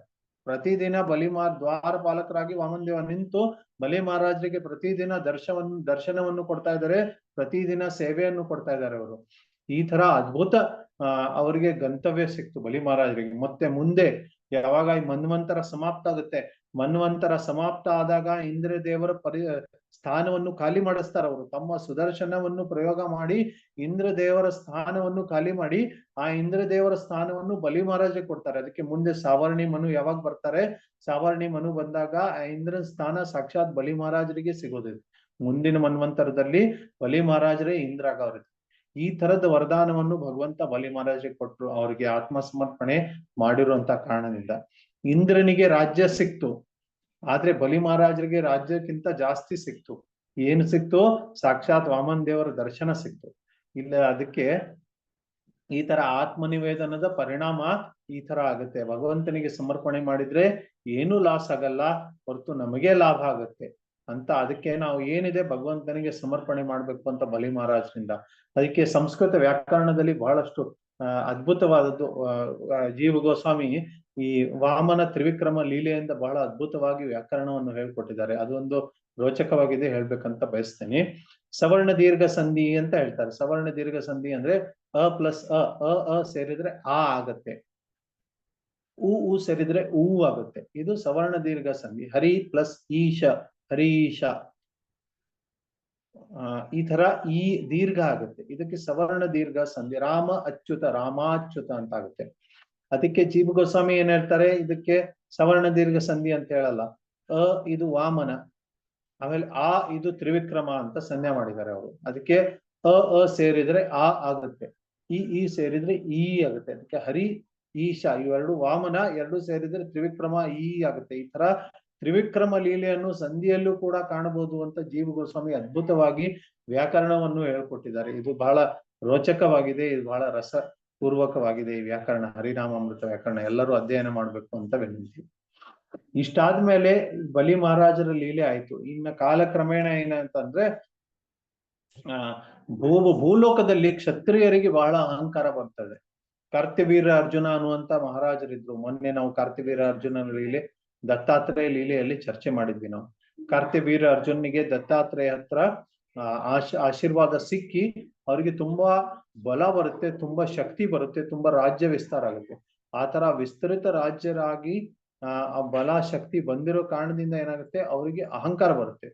ಆ ಅಹಂಕಾರ ವಶದಿಂದ ಅವ್ರು ಏನ್ ಮಾಡ್ತಾರೆ, ಅವರು ಎಲ್ಲ ಕಡೆ ಶೋಷಣೆಯನ್ನು ಮಾಡಕ್ ಶುರು ಮಾಡ್ತಾರೆ. ಆ ಶೋಷಣೆ ಮಾಡ್ತಾ ಮಾಡ್ತಾ ಬ್ರಾಹ್ಮಣ ವರ್ಗಕ್ಕೂ ಬಿಡಲ್ಲ. ಒಂದ್ಸರ್ತಿ ಏನಾಗುತ್ತೆ, ಜಮದಗ್ನಿ ಮುನಿ ಆಶ್ರಮಕ್ಕೆ ಬಂದಿರ್ತಾರೆ. ಜಮದಗ್ನಿ ಮುನಿ ಆಶ್ರಮಕ್ಕೆ ಬಂದಾಗ ಅಲ್ಲಿ ಕಾಮಧೇನು ಇರುತ್ತೆ. ಕಾಮಧೇನು ಅವ್ರ ಹತ್ರ ಇದ್ದು ಇಷ್ಟು ಹಾಲು ಕೊಡುತ್ತೆ. ಆ ಹಾಲಿನ ಉತ್ಪನ್ನದಿಂದ ಎಲ್ಲ ರಾಜ ಮತ್ತೆ ಅವ್ರ ಮಂತ್ರಿ ಮಂಡಳ ಯಾರ್ಯಾರು ಬಂದಿರ್ತಾರೆ, ಸೈನಿಕರು, ಎಲ್ಲರ ಹೊಟ್ಟೆ ತುಂಬುತ್ತೆ. ಇಷ್ಟು ಆಹಾರದ ಪೂರ್ತಿ ಆಗುತ್ತೆ ನೋಡಿ. ಬರೀ ಹಾಲಿನ ಉತ್ಪನ್ನದಿಂದ ಎಷ್ಟು ಅದ್ಭುತ ಆಹಾರ ತಯಾರಿಸ್ಬೋದು. ಇದು ಭಾರತೀಯ ಸಂಸ್ಕೃತಿಯಲ್ಲಿ ಜನರಿಗೆ ಗೊತ್ತಿದೆ. ಯಾಕೆ ಮಾಂಸ ಬೇಕು, ಯಾಕೆ ಗೋಮಾಂಸ ಬೇಕು. ಪ್ರಭುಪಾದರು ಪದೇ ಪದೇ ಹೇಳ್ತಾ ಇದ್ರು, ನೀವು ಬರೀ ಹಾಲನ್ನ ತಗೊಂಡು ಆ ಹಾಲು ಸೇವನೆ ಮಾಡಿ ಎಷ್ಟೆಲ್ಲಾ ವಿವಿಧ ಪ್ರಕಾರದ ಉತ್ಪನ್ನಗಳನ್ನ ಬರೀ ಹಾಲಿನಿಂದ ಮಾಡ್ಬೋದು, ಪ್ರಾಣಿಗಳ ಹತ್ಯೆ ಮಾಡೋ ಅವಶ್ಯಕತೆ ಇಲ್ಲ. ಈ ತರ ಜಮದಗ್ನಿ ಮುನಿ ಮತ್ತೆ ಅವರು ಪತ್ನಿ ಆಗಿರುವಂತ ರೇಣುಕಾ, ಇವರಿಬ್ರು ಏನ್ ಮಾಡ್ತಾರಂದ್ರೆ ಅವರಿಬ್ರು ಬಹಳ ಅದ್ಭುತವಾಗಿ ಈ ತರ ಅವರಿಗೆ ಪ್ರಸಾದವನ್ನು ಕೊಡ್ತಾರೆ. ಆದ್ರೆ ಈ ಕಾರ್ತ್ಯವೀರ್ಯ ಅರ್ಜುನ ಅಹಂಕಾರ ವಶದಿಂದ ಏನ್ ಹೇಳ್ತಾರೆ, ಈ ಕಾಮಧೇನು ನಮಗ್ ಬೇಕು, ನಿಮ್ಗೆ ಎಷ್ಟು ದುಡ್ಡು ಬೇಕು ಕೇಳಿ ಕೊಡ್ತೇನಿ ಅಂತ. ಅದಕ್ಕೆ ಅವ್ರು ಹೇಳ್ತಾರೆ, ನಾವು ಹಸುವಿನ ವ್ಯಾಪಾರವನ್ನು ಮಾಡಲ್ಲ, ಅವ್ರು ನಮ್ ತಾಯಿ ಇದ್ದಂಗೆ. ತಾಯಿ ಎದೆ ಹಾಲು ಕೊಡ್ತಾ ಇರುವಂತ ತಾಯಿನ ಯಾರಾದ್ರೂ ವ್ಯಾಪಾರ ಮಾಡ್ತಾರ? ಇಲ್ಲ. 7 ತಾಯಿಗಳಲ್ಲಿ ಹಸುನು ಕೂಡ ಒಂದು, ನಾವು ಯಾವ ಕಾರಣಕ್ಕೂ ಬಿಟ್ಕೊಡ್ಲಿಕ್ಕೆ ಆಗಲ್ಲ ಅಂತ ಹೇಳ್ತಾರೆ. ಅದಕ್ಕೆ ಕಾರ್ತ್ಯವೀರ್ಯ ಅರ್ಜುನ ಏನ್ ಮಾಡ್ತಾರೆ, ಬಲಪೂರ್ವಕವಾಗಿ ಅವ್ನು ತಗೊಂಡು ಹೋಗ್ತಾರೆ. ಬಲಪೂರ್ವಕವಾಗಿ ತಗೊಂಡು ಹೋಗಿರೋ ಕಾರಣದಿಂದ ಏನಾಗುತ್ತೆ, ಅವರ ಮಗ ರಾಮ, ಪರಶುರಾಮ ಅಂತ ಹೆಸರು. ಅವಾಗ ಪರಶುರಾಮಗೆ ಕರೀತಾರೆ, ಈ ತರ ಆಗಿದೆ ನಮ್ ಪರಿಸ್ಥಿತಿ ನೋಡಪ್ಪ ಅಂತ. ಪರಶುರಾಮರು ಅವರು ಸಾಕ್ಷಾತ್ ಭಗವಂತನೇ, ವಿಷ್ಣುವಿನ ಅವತಾರ. ಮತ್ತೆ ಅವ್ರ ಹತ್ರ ಪಶುಪತ ಅಸ್ತ್ರ ಇರುತ್ತೆ. ಈ ತರ ಪರಶುರಾಮ ಹೋಗಿ ಕಾರ್ತ್ಯವೀರ್ಯ ಅರ್ಜುನಿಗೆ ನಿವೇದನೆ ಮಾಡ್ತಾರೆ, ದಯವಿಟ್ಟು ಹಸುವನ್ನ ಕೊಟ್ಬಿಡಿ, ಈ ಎಲ್ಲ ಶಾಂತವಾಗುತ್ತೆ ಅಂತ. ಆದ್ರೆ ಅವ್ರು ಕೊಡುವಂತ ಪರಿಸ್ಥಿತಿಯಲ್ಲಿ ಇರಲ್ಲ. ಅವರು ಅಹಂಕಾರದಿಂದ ಅವರು ಇದು ಕುರುಡರಾಗಿರ್ತಾರೆ. ಅದಕ್ಕೆ ಆ ಪರಿಸ್ಥಿತಿಯಲ್ಲಿ ಕ್ಷತ್ರಿಯರು ಬ್ರಾಹ್ಮಣರ ಹತ್ರ ಮಾರ್ಗದರ್ಶನ ಕೇಳ್ತಾ ಇದ್ರೆ ಒಳ್ಳೇದಿರುತ್ತೆ. ಆದ್ರೆ ಯಾವಾಗ ಬ್ರಾಹ್ಮಣರ ಹತ್ರ ಮಾರ್ಗದರ್ಶನ ಕೇಳಲ್ಲ, ಈಗ ನೋಡಿ ಬಲಿ ಮಹಾರಾಜರು ಚಿಕ್ಕ ವಟು ಬ್ರಾಹ್ಮಣ ಇದ್ರು ಕೂಡ ಅವರು ಪಾದ ಪೂಜೆ ಮಾಡಿ ಅವ್ರಿಗೆ ಏನ್ ಬೇಕು ಎಲ್ಲ ಕೊಡ್ತಾರೆ. ಆದ್ರೆ ಇಲ್ಲಿ ಕಾರ್ತ್ಯವೀರ್ಯ ಅರ್ಜುನ ಆತರ ಇಲ್ಲ, ಬ್ರಾಹ್ಮಣನ ವಿರುದ್ಧ ಹೋಗ್ತಾರೆ. ಬ್ರಾಹ್ಮಣನ ವಿರುದ್ಧ ಹೋದ್ರೆ ಅವ್ರ ಎಲ್ಲ ಸಂಸ್ಕೃತಿ ನಾಶ ಆಗುತ್ತೆ, ಅವ್ರ ಜೀವನ ನಾಶ ಆಗುತ್ತೆ. ಇದು ಅವ್ರಿಗೆ ಅರ್ಥ ಆಗಲ್ಲ. ಅದಕ್ಕೆ ನೋಡಿ, ದತ್ತಾತ್ರೇಯ ಹತ್ರ ಸಿಕ್ಕಿರುವಂತ ಆಶೀರ್ವಾದ ಕೂಡ ಅವ್ರಿಗೆ ಇವತ್ತು ಪ್ರಯೋಜನಕ್ಕೆ ಬರಲಿಲ್ಲ. ಯಾಕಂದ್ರೆ ಅವ್ರು ಬ್ರಾಹ್ಮಣನ ಅಪಮಾನ ಮಾಡ್ತಾರೆ. 3ನೇ ಸ್ಕಂದದಲ್ಲಿ ಜಯ ವಿಜಯ್ ಅವರು ಚತುಷ್ಕುಮಾರಿಗೆ ಒಳಗಡೆ ಬೀಳಲ್ಲ. ಅವಾಗ ಸಾಕ್ಷಾತ್ ನಾರಾಯಣ ಅಲ್ಲಿ ಮುಂದೆ ಪ್ರವೇಶ ಮಾಡಿ ನಿವೇದನೆ ಮಾಡ್ತಾರೆ, ಏನಂತೆ, ಇವ್ರನ್ನ ಬಿಟ್ಬಿಡಿ, ನೀವು ಬ್ರಾಹ್ಮಣರು ಅಸಂತುಷ್ಟರಾದ್ರೆ ಏನೂ ಮಾಡ್ಲಿಕ್ಕೆ ಆಗಲ್ಲ, ಅವ್ರ ಭವಿಷ್ಯ ಕೆಟ್ಟದಾಗೆ ಇರುತ್ತೆ ಅಂತ ಈ ತರ ನಿವೇದನೆ ಮಾಡ್ತಾರೆ. ಆ ತರ ಪರಿಸ್ಥಿತಿ ಇಲ್ಲಿ ಆಗಿದೆ. ಜಮದಗ್ನಿ ಮುನಿ ಅಪಮಾನ ಮಾಡಿ, ಪರಶುರಾಮನ ಅಪಮಾನ ಮಾಡಿ ಆ ಗೋವನ್ನು ತಗೊಂಡೋಗಿದ್ದಾರೆ. ಅದಕ್ಕೆ ಪರಶುರಾಮರು ಹೇಳ್ತಾರೆ, ನೀವು ಬಿಡ್ತಿರೋ ಇಲ್ಲೋ ಅಂತ. ಇಲ್ಲ ಅಂತಂದ್ಮೇಲೆ ಇದು ಮಹಾಯುದ್ಧ ಆಗುತ್ತೆ. ಮಹಾಯುದ್ಧದಲ್ಲಿ ಕಾರ್ತ್ಯವೀರ್ಯ ಅರ್ಜುನನ ಸಾವಾಗುತ್ತೆ. ಅವರು ಎಲ್ಲಾ ಭುಜಗಳು ಏನ್ ಸಿಕ್ಕಿರ್ತವೆ ಅವೆಲ್ಲಾ ಭುಜಗಳನ್ನ ಕತ್ತರಿಸಿ ಆಮೇಲೆ ಅವ್ರನ್ನ ಸಾವು ಬರುತ್ತೆ ಅವ್ರಿಗೆ. ಈ ತರ ಸಾವು ಆದ್ಮೇಲೆ ಅವರು ಕಾಮಧೇನುವನ್ನು ತಗೊಂಡು ಹೋಗ್ತಾರೆ.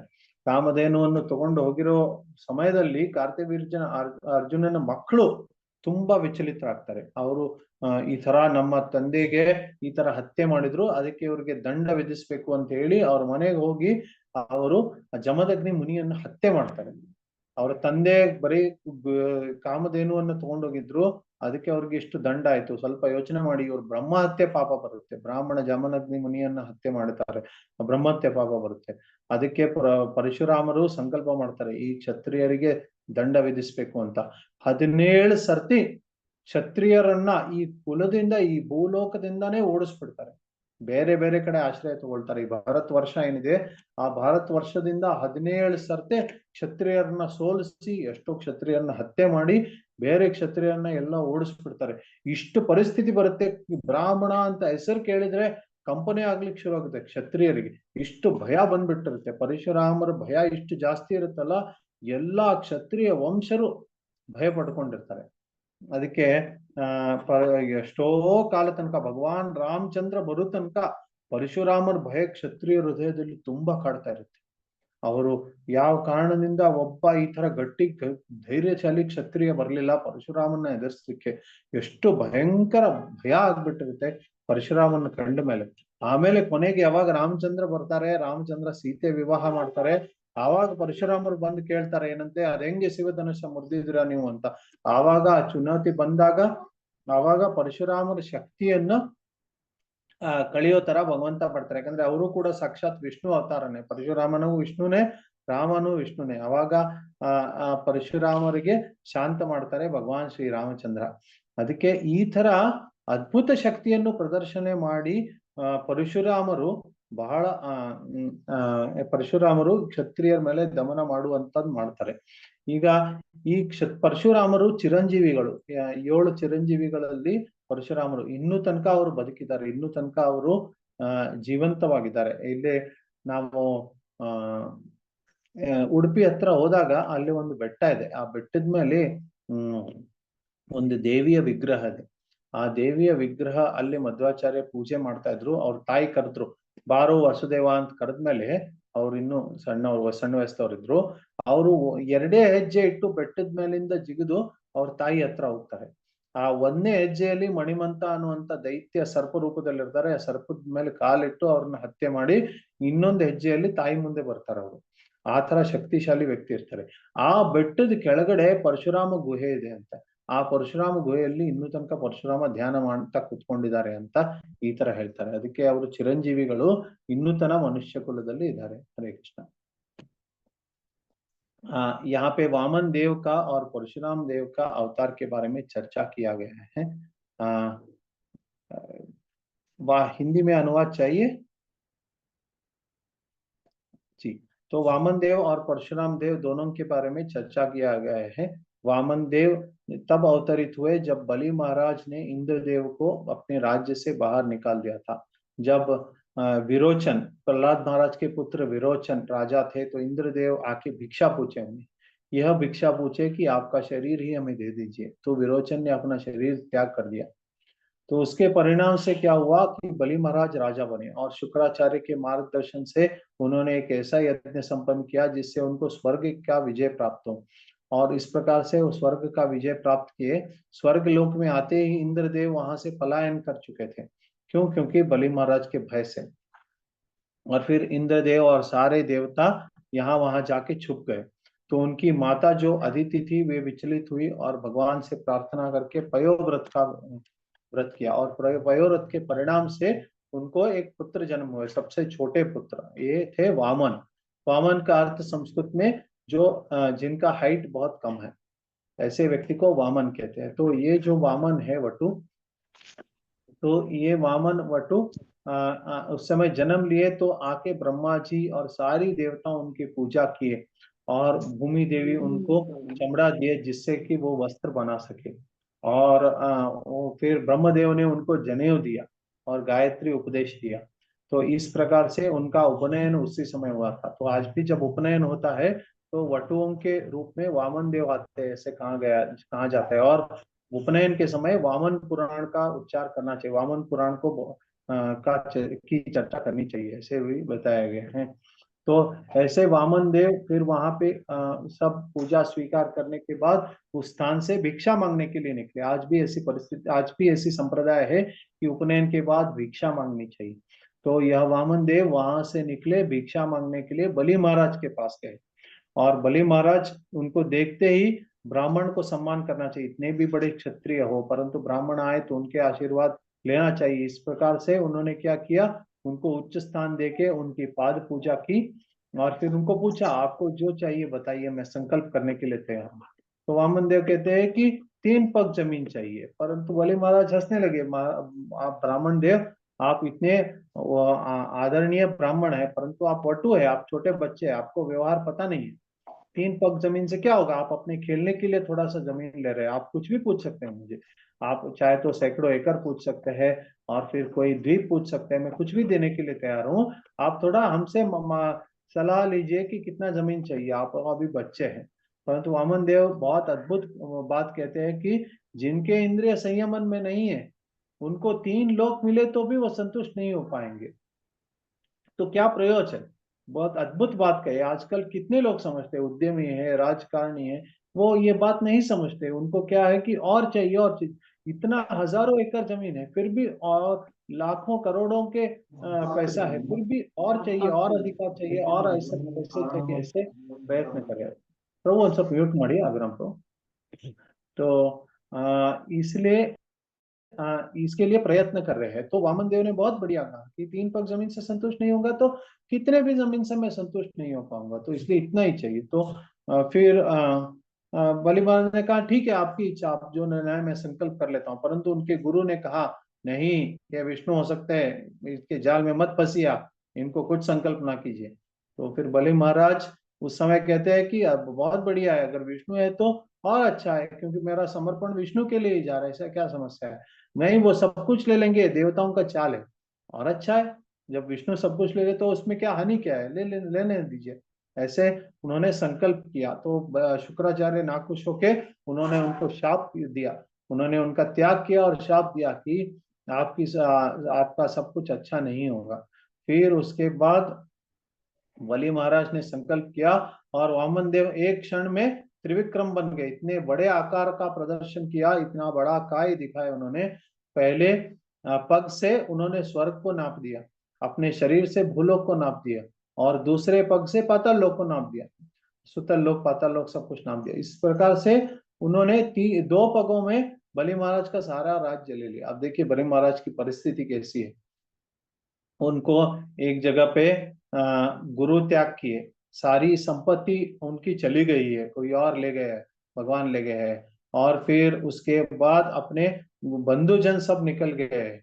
और फिर भगवान ने अभी अरेस्ट किया है नाग पार्श्व से, और फिर करने के बाद उसकी यातना है, उसके ऊपर भगवान अपवाद दे रहे हैं कि आपने हमें धोखा दिया है। भगवान साक्षात कहते हैं, अरे आपने हमें धोखा दिया, तीन पग बोला, दो ही पग मिले, और जमीन ही बचा नहीं, और कुछ बचा ही नहीं, तो आपने धोखा दिया। तो बलि महाराज ऐसे भी परिस्थिति में विचलित नहीं हुए।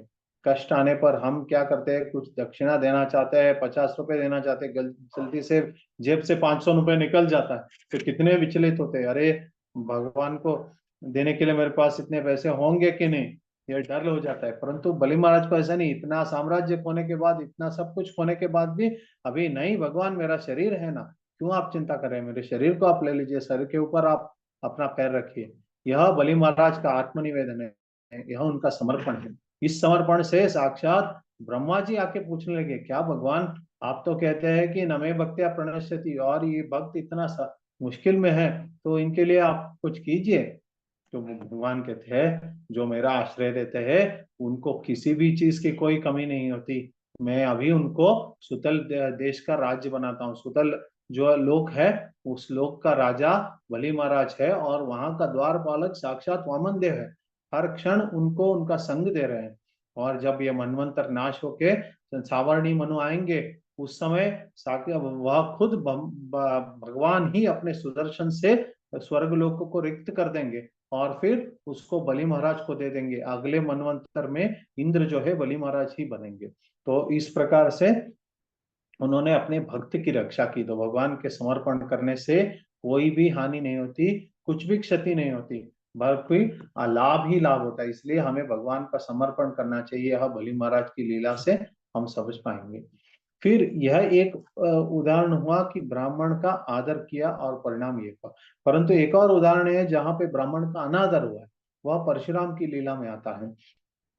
कार्तवीर्य अर्जुन जो इतने शक्तिशाली राजा थे, इतने शक्तिशाली राजा दत्तात्रेय के आशीर्वाद से बने थे, परंतु एक बार जमदग्नि मुनि के आश्रम में गए थे, वहां पे कामधेनु थी। उस कामधेनु के से इतना दूध आया कि उनकी सारी इच्छाएं पूर्ण हो गई, उससे सारा भोजन, उनका पेट भर भोजन मिल गया। परंतु कार्तवीर्य अर्जुन ने कहा कि यह कामधेनु हमें चाहिए, हमें दे दीजिए। जमदग्नि मुनि ने कहा हम नहीं दे सकते, तो हमारी माता है, माता को थोड़ी दे सकते, पैसे देंगे तो भी हम नहीं दे सकते। तो इस प्रकार क्या की उनकी संस्कृति थी कि गौ माता को त्याग नहीं करना है। परंतु कार्तवीर्य अर्जुन नहीं माने, उन्होंने बलपूर्वक ले गए वहां से। तो फिर जब उनके पुत्र थे राम, जमदग्नि के पुत्र, उनको परशुराम कहा गया क्योंकि उनके हाथ में एक परशु था जो शिव ने दिया था। तो वह परशुराम गए और फिर उन्होंने पूछा कि भैया आप दे दीजिए, नहीं तो ये आपका कल्याण नहीं होगा। परंतु वो नहीं माने, इसलिए बहुत बड़ा युद्ध हुआ। उस युद्ध में कार्तवीर्य अर्जुन की सारी भुजाएं काट दी गई और उनकी हत्या हो गई। तो जब उनकी हत्या हो गई तो उस समय ये कामधेनु लेके घर वापस आते हैं। परंतु कार्तवीर अर्जुन के पुत्र संतुष्ट नहीं थे। उन्होंने संकल्प किया कि अब इसका बदला लेना चाहिए। तो इसलिए वो जमदग्नि मुनि के आश्रम जाते हैं और उस मुनि का ही हत्या कर देते हैं।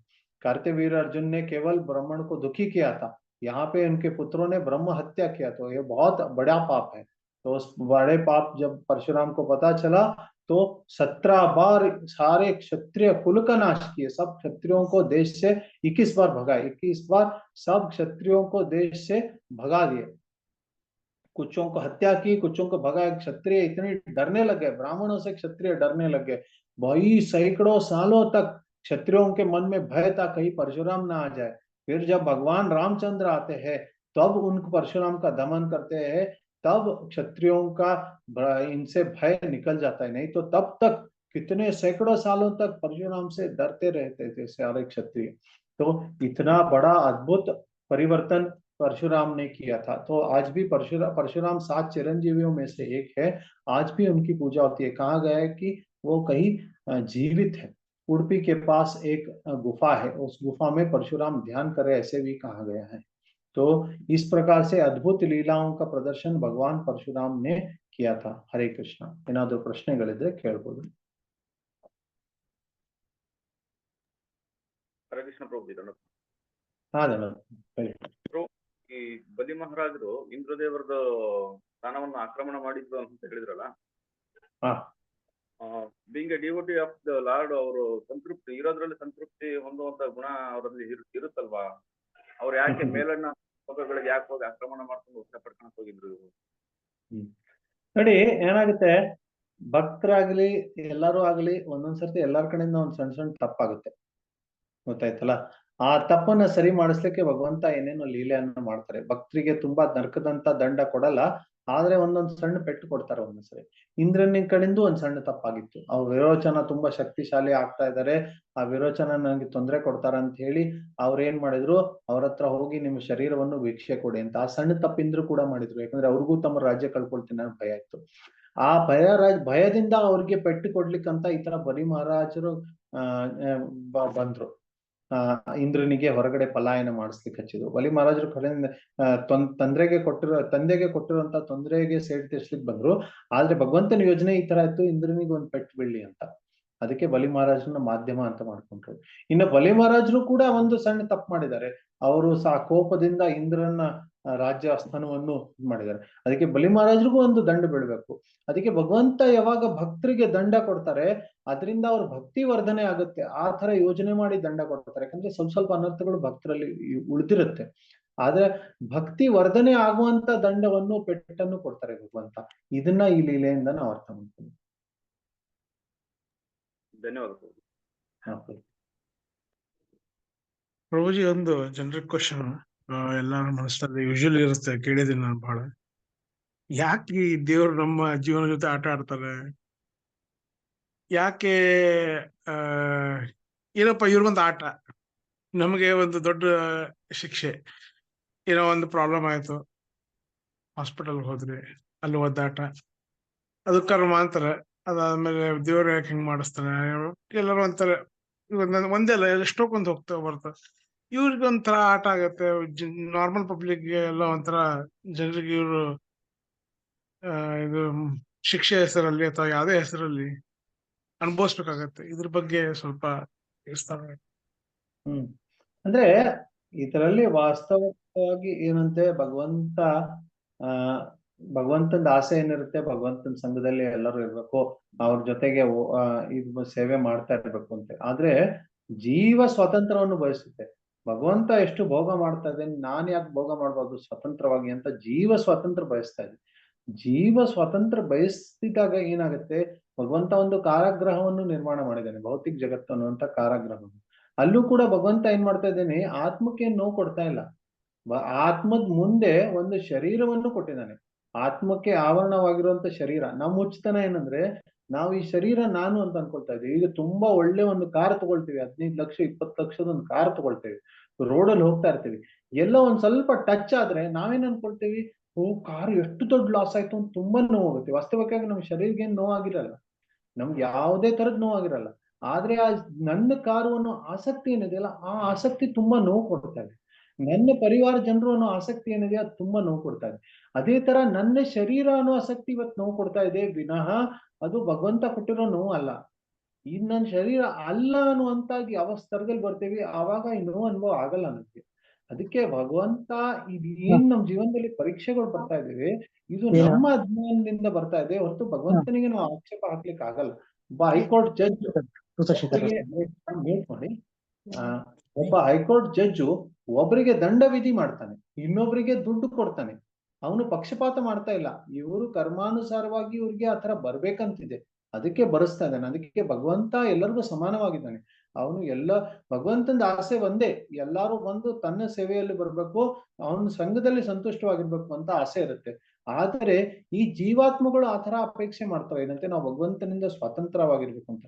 ಎಷ್ಟು ಈ ಹೇಳ್ತಾರೆ, ನರಕದಲ್ಲಿ ಹೋದ್ರೂ ಕೂಡ ಭಗವಂತನ ಮೇಲೆ ದ್ವೇಷ ಕಡಿಮೆ ಆಗಲ್ಲ ಅಂತ. ಇಷ್ಟು ನೋವು ಅನುಭವಿಸ್ತಾ ಇದೀವಿ, ಇನ್ನಾದ್ರೂ ಭಗವಂತನ ಸಮರ್ಪಣೆ ಮಾಡ್ಬೇಕು. ಇಲ್ಲ, ಆ ನರಕ ಆತರ ಜೀವಾತ್ಮಗಳೇನು ಅಂಧ ತಾಮಸಕ್ಕೆ ಹೋಗುವಂತ ಜೀವಾತ್ಮಗಳು ಇರ್ತಾರೆ, ಅವ್ರು ನರಕಕ್ಕೆ ಹೋದ್ರು ಕೂಡ ಇನ್ನೂ ಇಷ್ಟು ಕಷ್ಟ ಕೊಟ್ಟಿದ್ದಾನೆ, ಇನ್ನೂ ದ್ವೇಷ ಮಾಡ್ಬೇಕು ಅನ್ನುವಂತ ಭಾವನೆ ಅವರಿಗೆ ಬರುತ್ತೆ ಅಂತೆ. ಯಾಕಂದ್ರೆ ಆ ಜೀವ ಸ್ವರೂಪ ಆತರ ಇರುತ್ತೆ. ಅದಕ್ಕೆ ಇದು ನಮ್ಮ ಹೃದಯದಲ್ಲಿರುವಂತ ದ್ವೇಷ ಕಾರಣ ಆಗ್ತಾ ಇದೆ ಹೊರತು ಅದು ಭಗವಂತ ಕಾರಣ ಅಲ್ಲ ಅಂತ ಈ ತರ ಶಾಸ್ತ್ರದಲ್ಲಿ ಹೇಳ್ತಾರೆ. ಥ್ಯಾಂಕ್ಸ್ ಪ್ರಭುಜಿ. ವಿನಿ ಮಾತಾಜಿ ಏನೋ ಪ್ರಶ್ನೆ ಕೇಳ್ಬೇಕಂತೀರಾ? ಹರಿ ಕೃಷ್ಣ ಪ್ರಭುಜಿ ಪ್ರಣಾಮ್. ಹೇಳಿ. ಅದೇ ಬಲಿ ಮಹಾರಾಜ್ ಬಗ್ಗೆ ನೀವ್ ಹೇಳಿದ್ರಲ್ಲ, ಅವ್ರ ಒಂದ್ ಅಸುರ ಕುಲದಲ್ಲಿ ಮೀನ್ಸ್ ಬರ್ತಾ ಆಗಿ ಅವರಲ್ಲಿ ಆ ಭಾವ ಹೇಗ್ ಬಂತು ಪ್ರಭುಜಿ? ಯಾಕಂದ್ರೆ ಶುಕ್ರಾಚಾರ್ಯ ಅವ್ರ ಗುರು ಆಗಿದ್ರು, ಅವ್ರ ಭಕ್ತಿ ಮಾರ್ಗದರ್ಶನ ಮಾಡಲ್ಲ. ಸೊ ಬಲಿ ಮಹಾರಾಜಲ್ಲಿ ಆ ಭಾವ ಹೇಗ್ ಬಂತು? ಪ್ರಹ್ಲಾದ್ ಹೇಳಿ.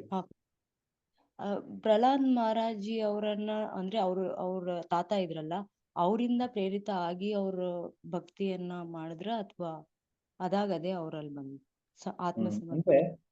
ಇಲ್ಲೇ ಖಂಡಿತವಾಗಿ ಜನ್ಮ ಅನ್ನೋದು ಒಂದೇ ಅಧಿಕಾರ ಇರಲ್ಲ ಭಕ್ತಿಗೆ. ನೀವು ಯಾವ ಕುಲದಲ್ಲಿ ಹುಟ್ಟಿದ್ರು ನೀವು ಭಗವಂತನ ಭಕ್ತಿ ಸೇವೆ ಮಾಡಬಹುದು.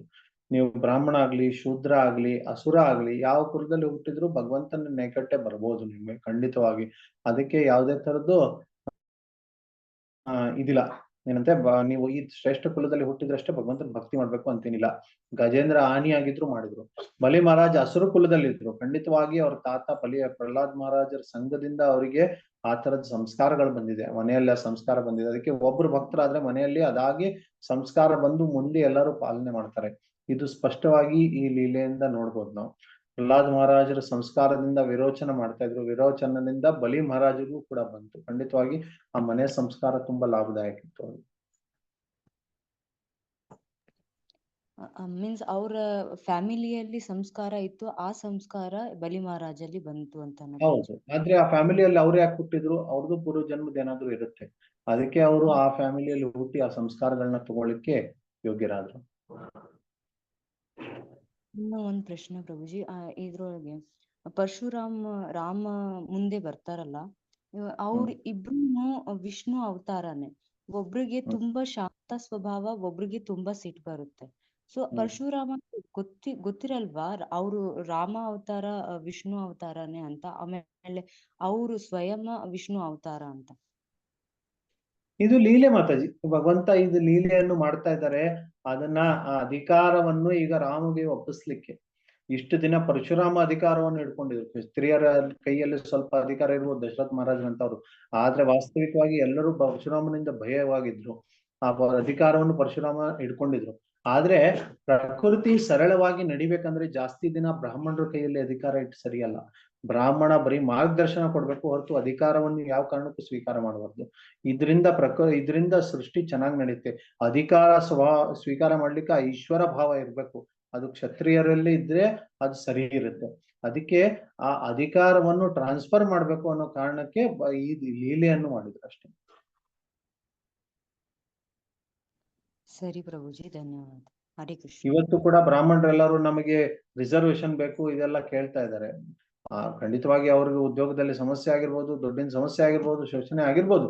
ಬಟ್ ಈ ಅಧಿಕಾರ ಈ ಬ್ರಾಹ್ಮಣರು ಯಜ್ಞ ಯಾಗಾದಿಗಳನ್ನ ದಾನ ಧರ್ಮವನ್ನು ಮಾಡ್ಕೊಂಡು ಹೋಗ್ತಾ ಇದ್ರೆ ಅವ್ರಿಗೆ ಈ ಅಧಿಕಾರದ ಅವಶ್ಯಕತೆ ಇಲ್ಲ.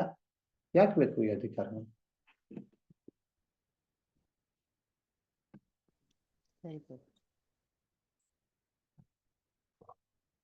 ಮತ್ತೇನಾದ್ರು ಪ್ರಶ್ನೆ ಇದೆಯಾ? ಹರೇ ಕೃಷ್ಣ ಪ್ರಭು. ಹಾ ಪ್ರಭು. ಪ್ರಭು, ಭಗವಾನ್ ಪರಶುರಾಮ್ ತುಂಬಾ ಪವರ್ಫುಲ್ ಇದ್ರು, ತುಂಬಾ ಸ್ಟ್ರೆಂತ್ ಇದ್ರು. ಸೊ ಇವತ್ತಿನ ಡೇಟ್ ಅಲ್ಲಿ ಯಾವಾಗ ಅಂತ ನಾವು ಅನ್ಸ್ಬೋದು, ಅದೇ ತರ ಬ್ರಾಹ್ಮಣರು ಪವರ್ಫುಲ್ ಆಗ್ತಾರೆ, ಆ ಸ್ಟ್ರೆಂತ್ ಬರುತ್ತೆ ಭಗವಂತನ ಪ್ರಚಾರ ಮಾಡ್ಲಿಕ್ಕೆ. ನೋಡಿ, ಭಗವಂತ ಮತ್ತು ಭಗವಂತನ ವಾಣಿ ಎರಡರಲ್ಲಿ ಅಂತರ ಇಲ್ಲ. ಯಾವಾಗ ಭಗವಂತ ಪರಶುರಾಮ ಈ ತರ ಶಕ್ತಿಶಾಲಿ ಇದ್ರು, ಅದೇ ಶಕ್ತಿಶಾಲಿ ಆಗಿರುವಂತ ಕೃಷ್ಣ ಭಗವದ್ಗೀತೆಯನ್ನು ಹೇಳಿದ್ರು. ಅದೇ ಶಕ್ತಿಶಾಲಿ ಆಗಿರುವಂತ ಕೃಷ್ಣನ ಬಗ್ಗೆ ಭಾಗವತ ಪುರಾಣವನ್ನು ಹೇಳಿದೆ. ಈ ಲೀಲೆಗಳು ಶಾಸ್ತ್ರಗಳನ್ನ ಅಧ್ಯಯನ ಮಾಡ್ತಾ ಮಾಡ್ತಾ ಖಂಡಿತವಾಗಿ ಆ ಬಲ ಶಕ್ತಿ ಬರುತ್ತೆ. ಈಗ ಇವತ್ತು ಕಲಿಯುಗದಲ್ಲೂ ನಾವು ನೋಡ್ಬೋದು, ಚಾಣಕ್ಯ ಎಷ್ಟು ಶಕ್ತಿಶಾಲಿ ಆಗಿದ್ರು, ಅಂದ್ರೆ ಬ್ರಾಹ್ಮಣ ಇದ್ರು ಅವರು. ಆದ್ರೆ ಬ್ರಾಹ್ಮಣ ಇದ್ದು ಕೂಡ ಅವರು ಚಂದ್ರಗುಪ್ತ ಅನ್ನುವಂತ ಶಿಷ್ಯನನ್ನ ಸಿದ್ಧ ಮಾಡಿ ಇಂಥ ದೊಡ್ಡ ಸಾಮ್ರಾಜ್ಯವನ್ನು ಪಲ್ಟಿ ಮಾಡುವಂತ ಪರಿಸ್ಥಿತಿ ಅಂತ ಸಾಮರ್ಥ್ಯವನ್ನು ಹೊಂದಿದ್ರು. ನಂದ ಸಾಮ್ರಾಜ್ಯವನ್ನು ಅದು ಸಾಧ್ಯವಾಯ್ತು. ಅದಕ್ಕೆ ಒಳ್ಳೆ ಬ್ರಾಹ್ಮಣರನ್ನ ನೀವು ನಿರ್ಮಾಣ ಮಾಡ್ಬೇಕು. ತುಂಬಾ ಶುದ್ಧವಾಗಿರ್ಬೇಕು, ಅವರು ಒಳ್ಳೆ ಚೇತನೆಯಲ್ಲಿರ್ಬೇಕು, ಮತ್ತೆ ಶಾಸ್ತ್ರ ಅಧ್ಯಯನದಲ್ಲಿ ಮುಳುಗಿರ್ಬೇಕು, ಆ ಶಾಸ್ತ್ರವನ್ನು ಪಾಠ ಹೇಳ್ತಿರ್ಬೇಕು. ಆ ತರ ಬ್ರಾಹ್ಮಣರನ್ನ ಸಮಾಜವನ್ನು ನಿರ್ಮಾಣ ಮಾಡ್ಬೇಕು. ಮತ್ತೆ ಆ ಬ್ರಾಹ್ಮಣ ಆ ತರ ನಿರ್ಮಾಣ ಆಗ್ಲಿ ಅಂತ ನಾವು ಸಪೋರ್ಟ್ ಮಾಡ್ಬೇಕು. ಯಾವಾಗ ಇದಾಗುತ್ತೆ ಆವಾಗ ಆ ಸಮಾಜ ಖಂಡಿತವಾಗಿ ನಿರ್ಮಾಣ ಆಗುತ್ತೆ. ಧನ್ಯವಾದ ಪ್ರಭು. ಹರೇ ಕೃಷ್ಣ. ಹರೇ ಕೃಷ್ಣ.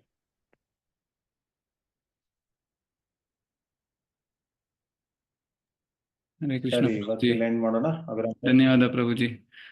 ಇವತ್ತು ದ್ವಾದಶಿ ಆಗಿದ್ರು ನೀವು ಇಷ್ಟು ಟೈಮ್ ಸ್ಪೆಂಡ್ ಮಾಡಿ ನಮ್ಮ ಜೊತೆ ಚರ್ಚೆ ಮಾಡಿದ್ದೀರಾ. ಲೀಲೆಗಳನ್ನ ತುಂಬಾ ವಿಸ್ತಾರವಾಗಿ ಕನ್ನಡ, ಹಿಂದಿ ಎಲ್ಲಾನು ನೀವು ಪ್ರವಚನ ಕೊಡ್ತಾ ಇದ್ದೀರಾ.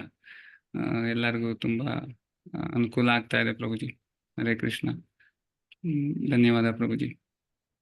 ಎಲ್ಲರಿಗೂ ಪ್ರಭುಗೆ ನಮಗೂ ಕೂಡ ಅಧ್ಯಯನ ಆಗ್ತಾ ಇದೆ, ಓದಿ ಬರ್ಲಿಕ್ಕೆ ಅವಕಾಶ ಸಿಗ್ತಾ ಇದೆ. ಎಸ್ ಪ್ರಭು. ಸೊ ಇವತ್ತು ಎಂಡ್ ಮಾಡೋಣ. ವಾಂಛಾಕಲ್ಪತರುಭ್ಯಶ್ಚ ಕೃಪಾ ಸಿಂಧುಭ್ಯೇವ ಚ ಪತಿತಾನಾಂ ಪಾವನೇಭ್ಯೋ ವೈಷ್ಣವೇಭ್ಯೋ ನಮೋ ನಮಃ. ಅನಂತ ಕೋಟಿ ವೈಷ್ಣವ ವೃಂದ ಕಿ ಜೈ. ಹರೇ ಕೃಷ್ಣ. ಹರೇ ಕೃಷ್ಣ ಪ್ರಭುಜಿ. ಹರೇ ಕೃಷ್ಣ. ಹರೇ ಕೃಷ್ಣ. ಹರೇ ಕೃಷ್ಣ. ಹರೇ ಕೃಷ್ಣ ಪ್ರಭುಜಿ. ಹರೇ ಕೃಷ್ಣ. ಹರೇ ಕೃಷ್ಣ. ಧನ್ಯವಾದಗಳು. ಹರೇ ಕೃಷ್ಣ. ಹರೇ ಕೃಷ್ಣ ಪ್ರಭುಜಿ.